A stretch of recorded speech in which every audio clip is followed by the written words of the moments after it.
Hello everybody. This is my third time doing this video. This time it'll actually go a whole lot better. I'm not going to go over why it's the third time.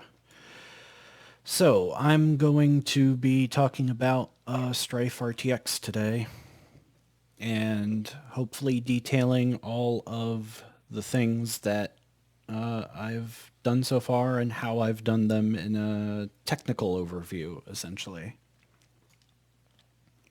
So let's start with, we're not going to start with this. This is just the main menu map. Let me just, I'll just press play, whatever. Yeah, little menu. I guess I could go over this, can't I? So yeah, I mean, you got buttons. It'll load different maps.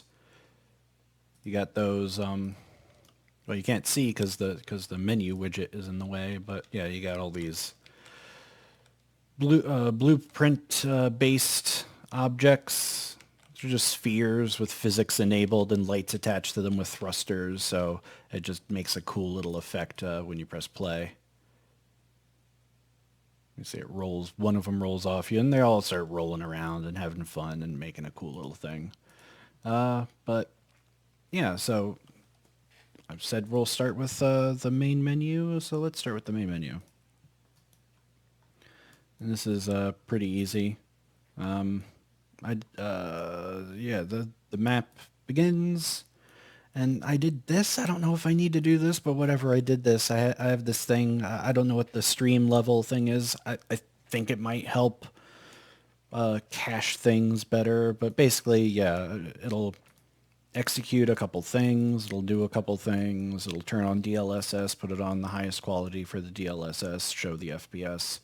Then it'll create the settings widget, which does it? Yeah. It'll create the settings widget, which is this right here. This is an overlay that comes from NVIDIA for this fork of the Unreal engine that lets you change things for the DLSS settings, but immediately I get rid of it. And then I create new widget, which gets added to the viewport, which I didn't even name, which is the menu right here. And the menu, if you click on the RTX demo, it will unload the current level, and it'll also unload the stream level, the cached. I don't even know, but yeah, it does some garbage collection, I guess, is kind of the way I did this here. And then it'll open up the RTX map. And, you know, opposite or same thing, however you want to look at it, happens if you click on the raster version of it. And yeah, I mean, this is just like a placeholder menu just for starting like the demo that I have. So let's go to RTX map here.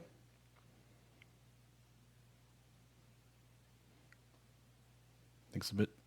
And there we go. It's loaded. And this is in the logic of the game, this is actually the second map that you would probably be going to. And yeah, let's start at the beginning here with first we'll go over logic of the level, and then I'll go over other technical graphical things, I guess. So you get over here, and the first thing you have to do is press this button and make this elevator go up. And the elevator's not here, and there's a reason for that. So let's go to the level blueprint. So when the level first loads, it goes to the sequence right here, and one of the parts of the sequence is it'll spawn the static mesh elevator, which is way over here. Yeah, it'll spawn this into the level, and that allows the level blueprint to interface and interact with it. And it puts it 300 units lower then its origin, the normal, whatever you want to call it, position is, and that's because it starts raised and starts raised, starts lowered. I forget.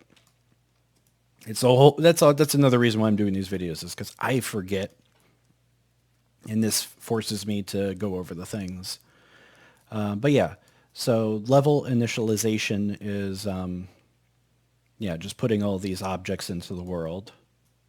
There's a couple interactive objects in the level.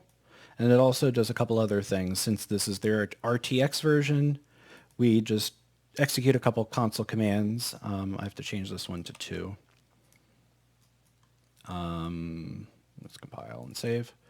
Yeah, so it turns off screen space global illumination because we're using RTX. Turns on hybrid translucency with number 2. The 2 option is a new one in this fork of the Unreal Engine that allows particles and other translucent things to all coexist, basically. We put the anastrophic filtering at 16 because why not? This is a computer. It should just be at 16. Global illumination screen percentage, put that 100%. That kind of fixes some things and makes it look nice. And then we show the FPS. And then I have a couple other things here. If you want to change the NGX settings, NGX, is DLSS. You press N, and then it makes a widget pop up, which allows you to change those settings. And then you press M, and then it destroys the widget. It gets rid of the widget and lets you control, your character. It releases mouse control. And you can see all of the interactable parts of the level here have their own little bits that are pretty simple to follow. If you're inside of this, there's different volumes for each interactable bit. And if you press E inside while you're inside that volume, then it will, do things basically. There's the elevator. It's pretty easy. It will, if you're overlapping, you press E. It'll play the switch sound, then it'll play the elevator sound while the elevator moves. It'll wait 2 seconds, and then it'll, put it back to where it was. There's a door. Door does basically the same thing. I didn't put sound in this one yet. There's another elevator. That's actually 2 elevator static meshes. There's a reason I did that, I think. And yeah, that one, it looks more complicated, but it's basically the same thing. Just go up, go down. Another door. Then you have this one to raise a bridge. Same kind of thing. Then you have security, another door for the last security room. Then you have a force field. There's a switch in the security room that makes the force field go away. And that's all I have so far. That lets you pretty much, kind of demo this map pretty well. And is there anything else? Oh yeah, I didn't go over this, but I'm not going to have to because this fork of the engine fixes a thing.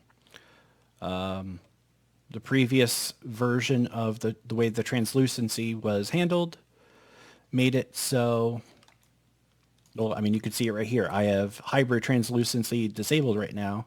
There's particles right here, but these particles aren't showing. So if you hybrid translucency 2, now the particles work. And if we go into game mode, there you can see they work.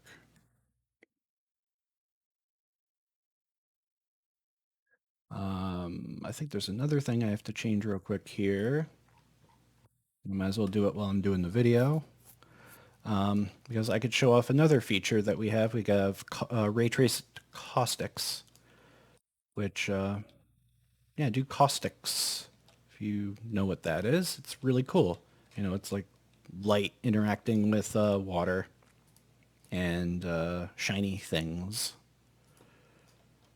to do caustics. It's cool. I love that effect. It's a good effect. And the thing I have to fix here is disabling refraction. And I have to change this water. Because I don't know if it's the way it's supposed to be or not, but when you have refraction and absorption enabled, well, it's still kind of doing it. You see how on the edges of the screen it kind of distorts? Yeah, it's weird. I don't like that. But anyway, I'm going to disable these just to save my computer the processing.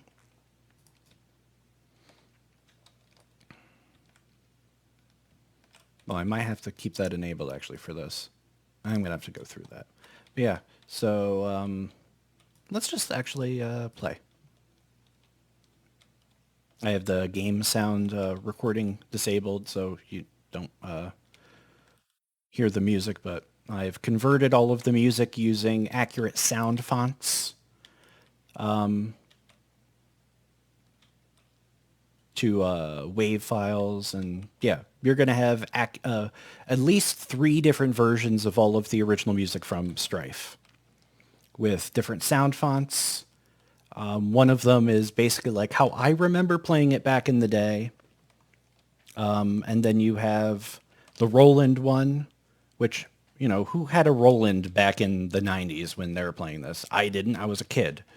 I was lucky to have, just Sound Blaster emulation or whatever I had on my, old Windows 95. So, yeah, I got that covered. But yeah, let's keep going. So, you saw the logic on the elevator. Works pretty good. You come up to the door. Door opens. Door doesn't make a sound right now, but I'm going to make it make the correct sound. Yeah, you walk through here.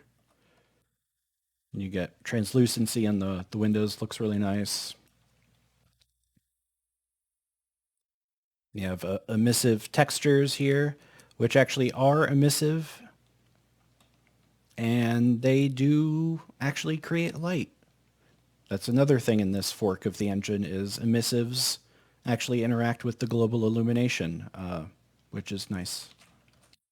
And I am going to make the switches do the thing that they do in the game where they glow. I'm going to do that. Just don't have it on right now. Didn't get to it yet. It's just me making this. With 0 game making experience, but lots of messing around and tooling around with 3D applications pretty much my whole life. Just never did anything with the skills.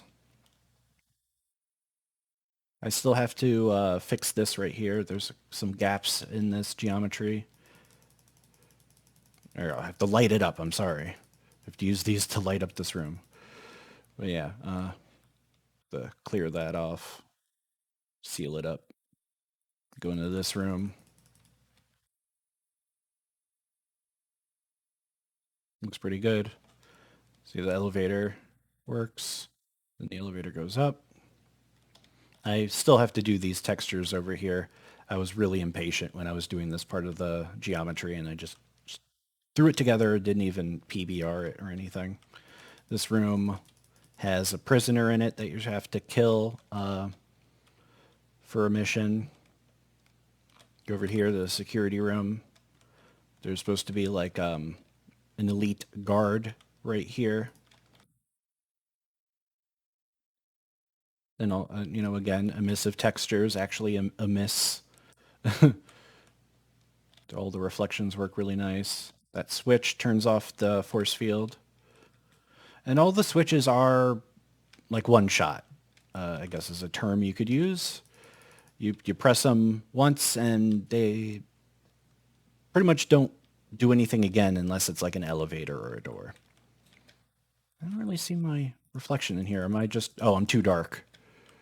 Yeah, lighting is hard to figure out, but yeah. Yeah, this room, that's actually... Get out and go unlit. Yeah, this room I have to do, there's a room right here with a door that leads out I have to finish, and there's also a switch back here I have to finish. But for the most part, this is this map. I also have to do this over here. All those parts I am going to get to. It's just kind of hard to, work on one map for multiple days. weeks doing each section one part at a time. Because, yeah, I mean, this floor, that's all one bit. These walls, each face, I don't even know what you want to call that really. Like this is a texture. This is a texture all the way across, but these angled parts are their own separate texture. Like you could kind of see it right here. Each part gets their own bit and their own UV. Kind of fixes some things when it comes to texture mapping, especially on angles. Other objects, I will go through and use Magica Voxel to make them 3D to really nice effect. I think it works pretty good for some of the things. Other things I won't really go through and take the time to do. Like these I did. I have to copy these and put them on the side too. But yeah, some things will get a 3D treatment, some things won't. I'm trying to stay as faithful as I can to the original source material. And that's pretty much this level. So let's go to the first actual level that you start in, which is the map 02. So you start in here, press play, and yeah, I got the first room done here. Pretty much everything is modeled and lit the way I want. I might have to update this. That ghosting that you're seeing right there, I think has to do with motion vectors and DLSS. With that also being an animated texture, it's hard to get water right. There's let's actually look at this here. So what I did here is kind of nuts, I guess. There is one layer, which is this really, really, really, really translucent water layer. And then another one, which is another pond scum layer. And then another one, which is another pond scum, and then you have sand on the bottom. Multiple layers to make one thing, and some of it's a band-aid to fix problems. It's kind of hard to get right, but I only know as much as I know as I go through this, and sometimes I go back and I fix things. But yeah, we got this whole toxic sludge out here, looking pretty good. We got caustics going up on the wall, being reflected off from, the sun, goes down and hits the wall. Looks nice. Still have to do textures on a lot of things. Still have to do a lot of the geometry for this level. We have the same guardrail that was used in map 01, used again here. I'm going to be using that anywhere where there is this guardrail. I think I textured that pretty well. It's really, really, really high detail. If I get up there, it's really like obnoxious. Everything's pretty much 4K textures. I pay with that with VRAM usage. Like a lot of VRAM usage. But, this isn't in optimization pass time yet. So everything's just bloated and unoptimized. Yeah, we go down here. I got these stairs. They're good enough. That's pretty accurate to the way it looked in the game. Little stone wall here. We got this nice bridge. We got this other kind of water material with some caustics with dispersion, making a little rainbow effect. It looks really good. And same thing with the water over here. That nice little, way too detailed wood.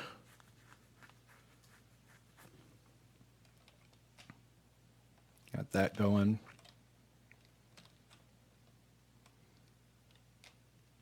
And most of the materials in this are, let's just, so I have a really simple system here for materials. We have, let's actually go back to this. Let's browse to it. So we have a couple base materials here. We got diffuse base. I actually want to change something real quick.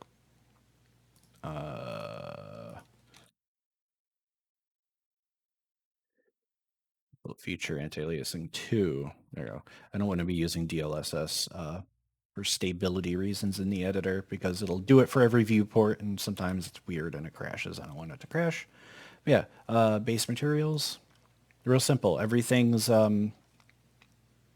traditional texture. There's not that much shader things going on when it comes to my materials.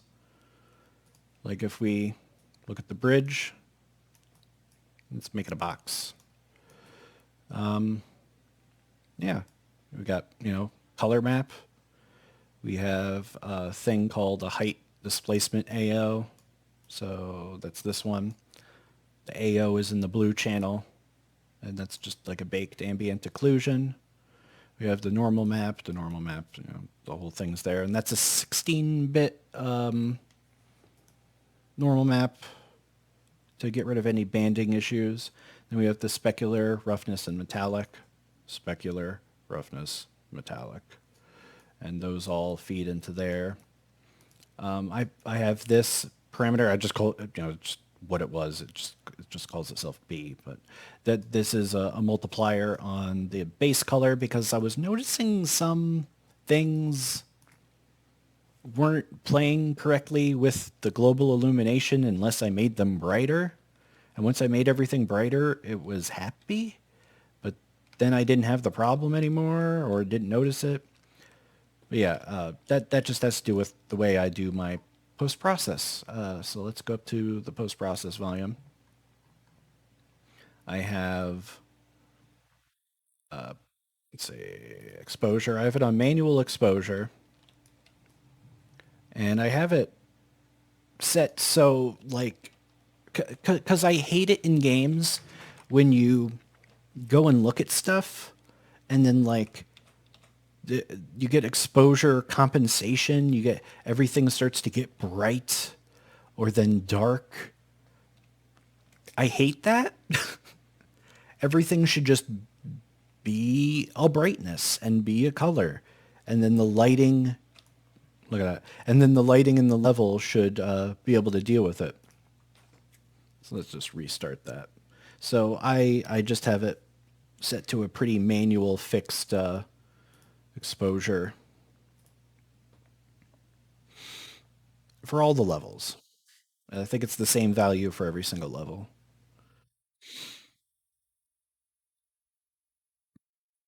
And I I think that messes with the global illumination. Sometimes, like, some parts might look too dark because the global illumination is expecting it to compensate. I don't know. It's weird. Graphics are weird. Ray tracing is weird. It is. I mean, for the most part, a lot of these effects are just, it just works. And I guess maybe if you were a traditional game designer and, you worked in the traditional way and you used a lot of the tricks that you usually use to make things look right, you might have to forget some of those things because that's not how ray tracing works. But yeah, that's kind of like a little side thing. Is there any special? Well, not here. Yeah, there's nothing special in this level yet, except I have a couple, I guess you call them debug things. I needed to make the viewport a size that made sense. So I just did a little a blueprint thing that every tick of the game, it will print the viewport size to the screen. So if you press play, 960 by 540, and it crashed again. This is what me working on the game looks like, by the way. It'll crash a lot, and there'll be a lot of cursing. It's frustrating. But yeah, that was a cool blueprint to come up with, because there actually is no way in Unreal Engine to set a viewport to a size. And I think I know what's causing it. It's probably the caustics. The caustics is kind of unstable. It does things. No, I don't want to open that. Yeah. So let's go to the next thing that I've worked on. I got bored of working on things, so I was going through a whole bunch of different levels in the WAD file, and I came upon this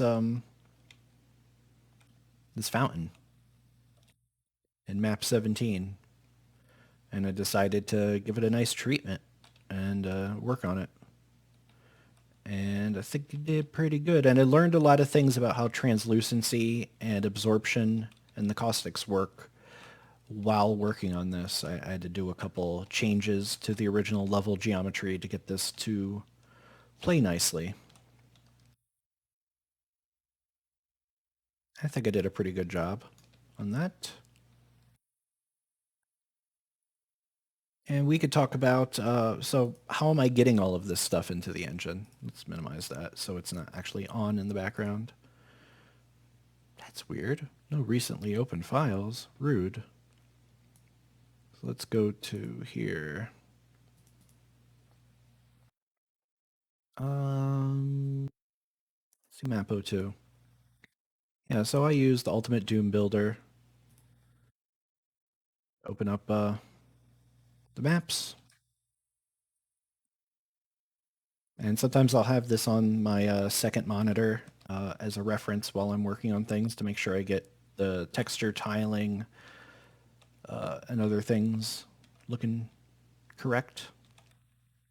And also so I can place objects that aren't actually exported. Like, there's sprite objects and other things that don't show up. Like, these barrels.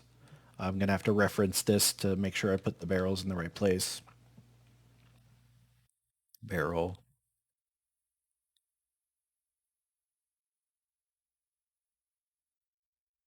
Yeah, you could use this program, Ultimate Doom Builder, to just export to an OBJ. And then I open up the OBJ in Cinema 4D.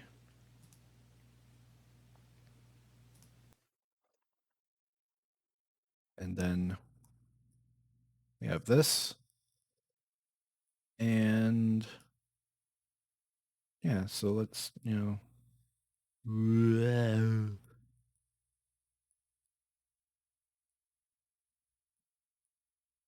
say something in the comments if you love camera controls and 3D applications. If you just love them. So yeah, if you want to take something out of this and put it into the engine, just select the object, select the faces.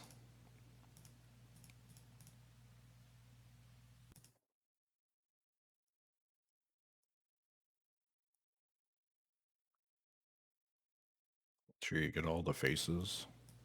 Any hidden faces over here? There's one. I saw you. Get over here, you.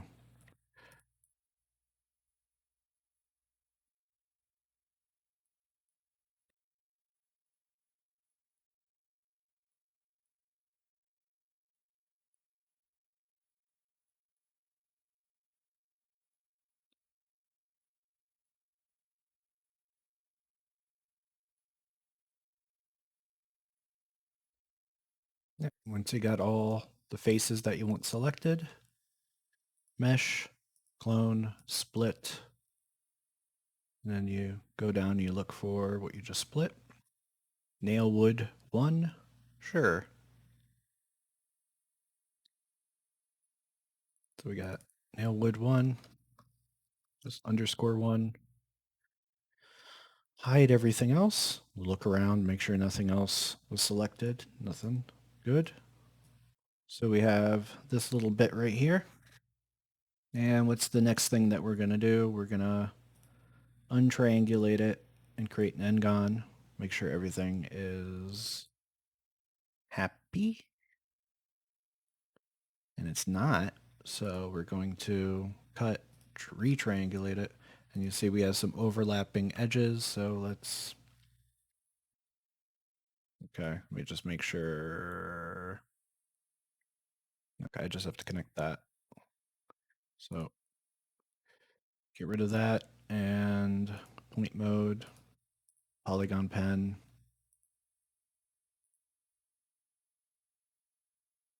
No, that's not what I wanted. And yes, this is frustrating to do.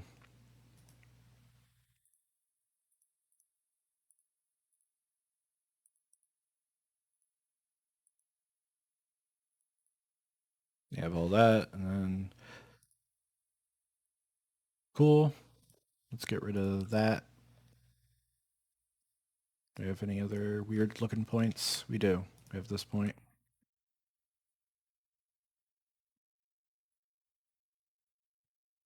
Unless you're changing the angle of that other point, then I don't think we need you.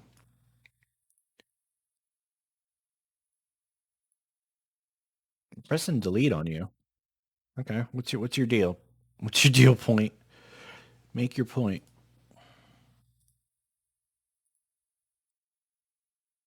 Okay.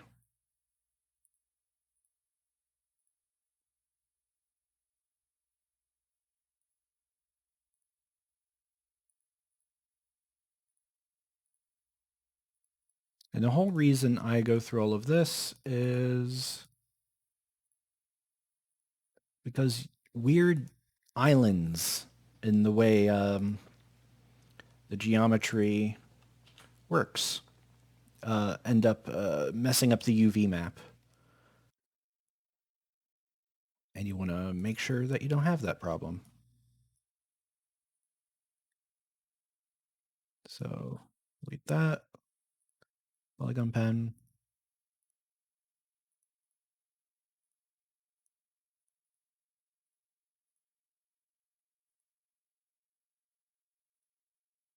Looks good. You got 2 more spots to do.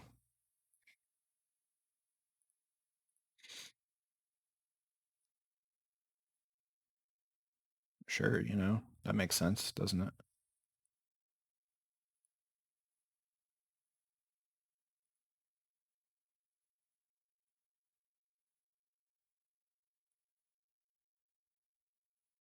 Okay. All right. Triangulate. Yep, looks good. And then the last one over here again.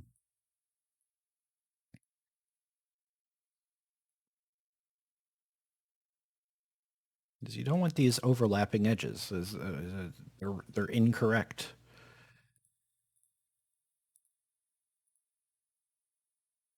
Oh, that just did it.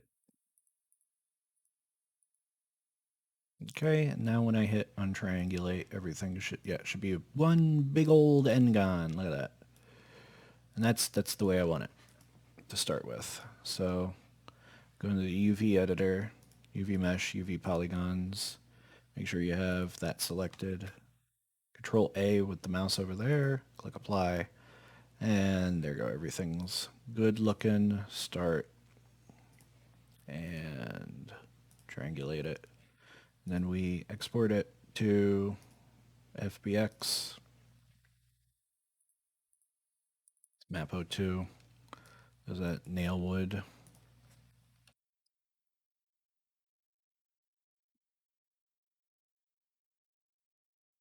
There you go. Saved. You save that, and then we open up Substance Painter.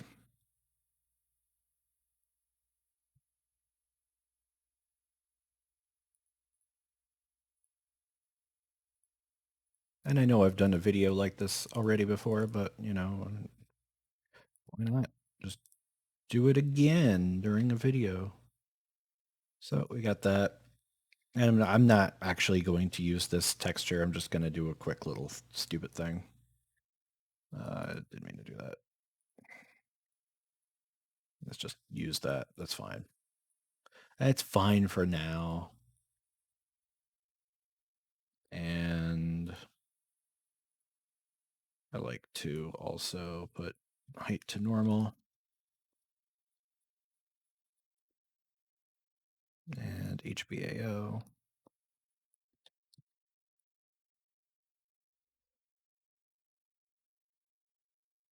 Might be a little too much.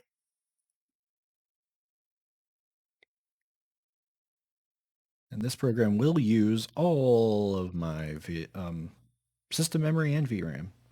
It's good for that.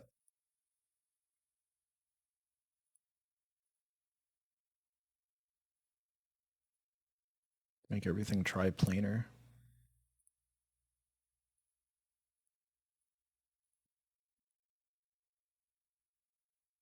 I have a feeling this might make things better.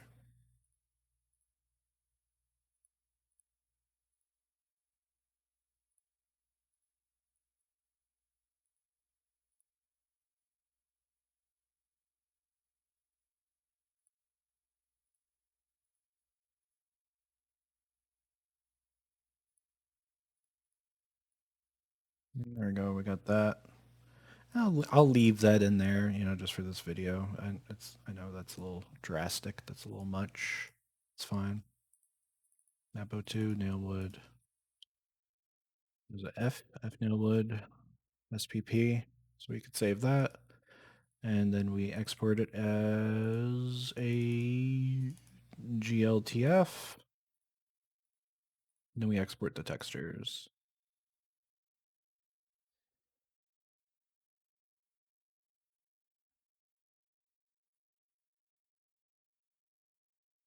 And export. Let me save it. Might as well close Cinema 4D. And now we're back to here. So let's go to Mapo 2. I did turn that off right in here. Yep, that's still off. Yep, so that's Mapo 2.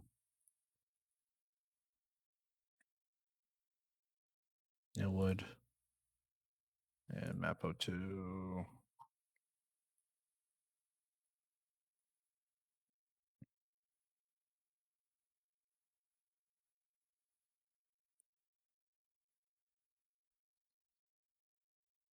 Will be like over here-ish.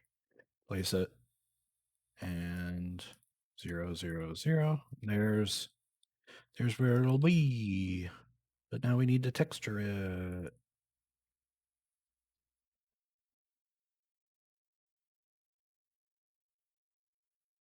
Put it there. Yeah, let's put that too. We need to bring the textures in. Those get imported. Cool. Let's put nailwood on there. Check all the boxes. Apply. 64 for now. And complex. And the texture itself. That on.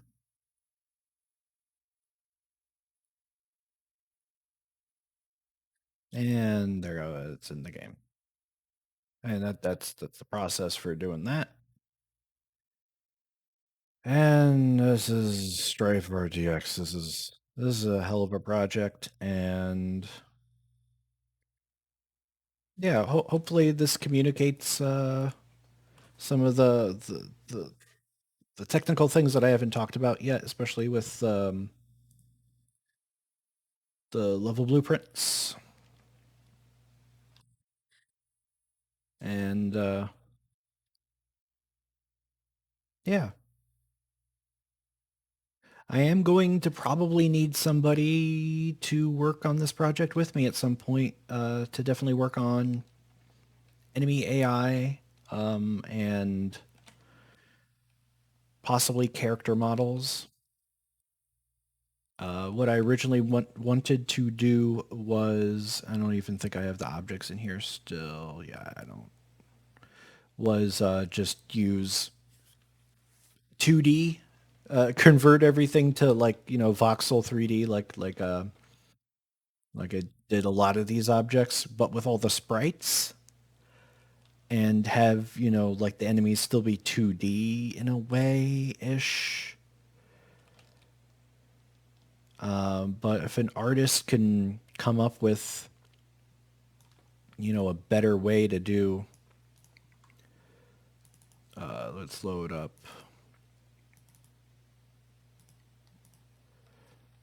way to make him 3D and look faithful, that would be awesome. Even if it's just the mesh. Because if once I have the mesh, I could figure out the textures. I'm pretty good at the textures at this point, but I'm not so good when it comes to modeling and animating and skeletons and blend shapes and yeah. Yeah, but my goal for this is definitely to stay faithful to the original look of the game, just the way I would interpret it looking with ray tracing. Is a simple way to put it. I want it to play exactly like the original, but I want it to be ray traced. And that's why I started this project. I loaded up Strife. I wanted to play it. And I was like, I wonder what these levels look like if like the lighting was better and it wasn't just, like there's probably like some sort of Doom engine